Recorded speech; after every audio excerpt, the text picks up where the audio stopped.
and those of us civil rights workers, we had it kind of rough, you know. And it was like Dr. King's dream come true, and then we were working with a dream of our own, and that came true at the same time, and that was kind of nice.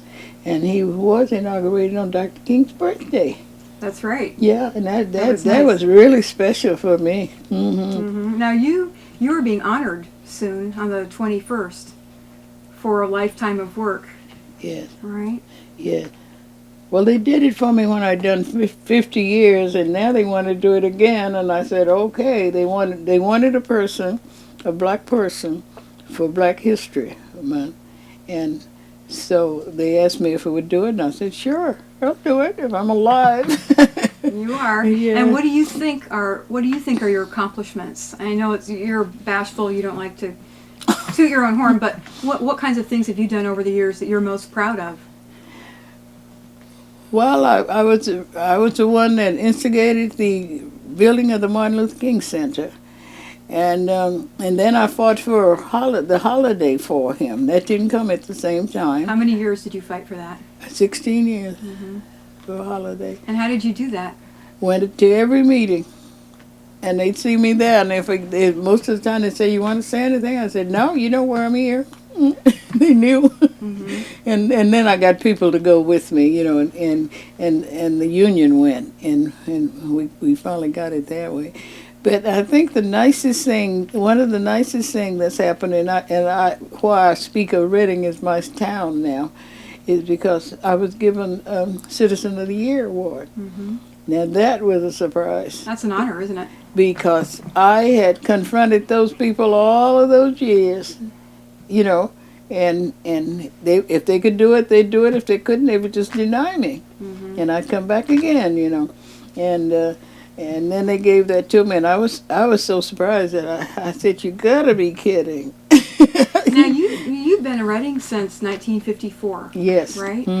And Reading now is not an area that has a high African American population at all. What is it, like 1% or 3% or something like that? Yeah, about 3. Right. So, what was it like when you came in 1954 as far as civil rights and about being a black woman?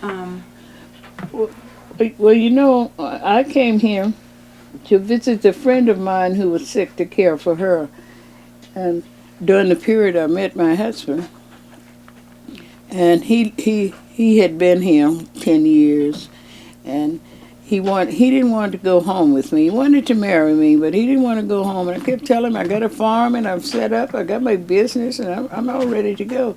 He didn't want to go to Texas. He remembered Hyde had been when he lived in Kansas, and all the years when he lived in El Centro, and even his own people, they would put the girls ahead of the boys, and he hated that. He was like Obama. He was an outstanding person. I mean, he could think, you know, really think, and he worked for himself and took care of himself most of his life because his father and mother were separated. So he didn't want to move to Texas. He wanted to stay here in Reading. He wanted to stay here. So he convinced you to stay? Yeah.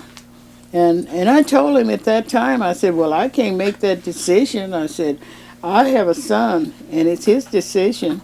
And Bob was so sensitive. Either he liked somebody or he didn't. And he made him know he didn't like them. And so after I was considering, I asked Mother to bring him out, and she brought him out. And he found out when they were coming. And he was working in Red Bluff at the time. He was a boot black. And he was working in Red Bluff at the time. He got on the train and rode from Red Bluff into Reading, and he visited with Bob. And when Bob got off the train, I met him, and he said, "Oh, Mother, I met the nicest man on the train," and he was just so proud. That was pretty smart. So when you were finally convinced to stay because your son gave the okay, what was Reading like then? As far as being a black person and living here? It was like living back in the South. You know, it was following the time that the dam had been built. And people had come from all over and brought their prejudices with them. And the law let them do it. Half of the law believed the way the rest of the people believed, you know, so they never punished anyone for mistreating anyone. What kinds of things would happen? Well, like the men couldn't have a beer in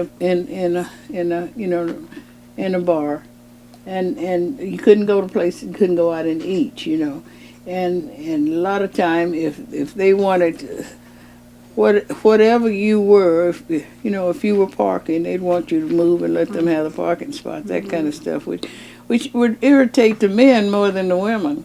But it was the job situation and the housing situation. Most of the people worked, and they tried to save their money so they could have their own house, and you couldn't buy property. They wouldn't sell you property at that time, so you were kind of at the mercy of wherever you had to stay.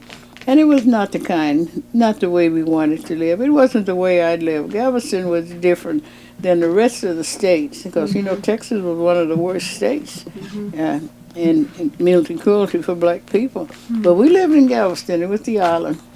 And we had professionals. We had a judge, and we had doctors and lawyers. Who were black? Yeah, who were black. And we were voting, and they weren't voting in Texas. We bought a poll tax, and we voted down there. And that's what surprised me so much when the Library of Congress proved that I was there at that time, and I had written a letter. Now talk about that. So you got to go to the Library of Congress. Yes, And she knew I'd be interested in the history of the NAACP. Now you're talking about Gail Feinberg. Yes, And she works there as a reporter. She used to be a reporter here in Reading. Yeah, that's what she told me. Yeah. And she called me the day she found out. I said, how'd you find out it was coming? And she said she looked on the net. Right. It was on the net, and the record circulated. I'm sorry, I interrupted you. So tell me about what happened at the Library of Congress then. Well, she had this gal that was excellent. She knew everything. I mean, she was in charge, and she got the top person. She was a young lady, and she got her, and she said, "You came from Galveston," and I said, "Yeah, I came from Galveston, California, but I'm actually from California." She said, "Well, I wanted to show you this," and here it was with my signature on these letters. And I said, "My goodness!" I was so surprised. I said, "It's my signature." You'd forgotten about it. Well, not really, but I didn't know it was that important to be kept in the Library of Yes, Congress.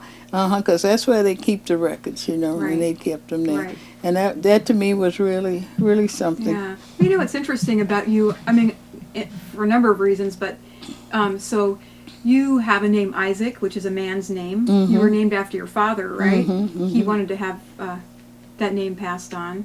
So Well, his friend did. Oh, I see. His friend said, "You don't have." My mother was pregnant, and he said, "You got to name this baby after you. You don't have a child named after you. Your name will die out after a while. You don't have a boy named after you." And he already had. My brothers are older than I am, and so he said, "I'm gonna name the next one after you." And so I came along, a little girl, and Daddy said, "What's her name?" He said, "Isaac." And I was Isaac. And he treated me like a little boy. He took me every place he went, and he talked to me constantly. I can remember some of the things. And he died when I was 5, and I can still remember how he treated me and what some of the things he said. And I was telling my mother, before she passed away, she lived to be 104. And I was telling, she said, "I know he said it, because I can remember it." What do you remember him saying to you? Yeah, but he would say, "You can be anything you want to be. Just make up your mind you want to do it and stick to it. Don't let people detract you from it. Just stick to whatever. You can be anything you want to be." He said that when I was 5 years old. And you remembered it. Yeah, I really do. And I think of Obama. I'm sure his folks thought the same thing for him. They probably didn't think president, though. But well, when you think about all the work you've done for civil rights in Reading, and you helped found the MLK Center, you helped get the Martin Luther King Jr. birthday, you fought for the rights of other blacks, but do you feel like there's something left to be done? I mean, is there something you're disappointed that hasn't been done? Well, there's still a lot to be done.